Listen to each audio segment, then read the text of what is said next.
Supervision. While evaluating the volunteer, it is important to have a section that discusses the volunteer's direct supervisor. This is where they can freely talk about the level of supervision and whether or not it was effective and increased progress as opposed to poor supervision with lack of progress. Conducting the firing meeting. The last thing we are going to cover is how to conduct a termination meeting if all other avenues have failed.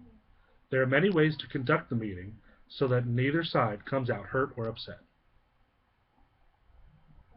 Conduct the meeting in a private setting. This is to be sure that you and the volunteer preserve your dignity. You want to make sure the volunteer is comfortable talking to you, and in a private setting is the best way to ensure privacy and respect. Be quick, direct, and absolute. When terminating a volunteer, it is important to be quick and to the point. Beating around the bush will only lead to arguing and could quickly escalate the situation. Announce. Don't argue.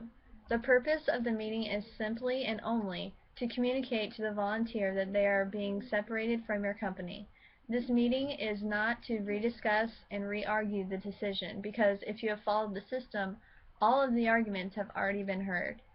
You should also avoid arguing to make sure you don't put your foot in your mouth while venting your feelings. Expect the volunteer to vent, but you just listen. But don't attempt to counsel. If you are able to counsel a volunteer on what they could do to improve, then this meeting should never occur. You are not acting as a friend or a coworker. If you do this, it could send the coworker so close.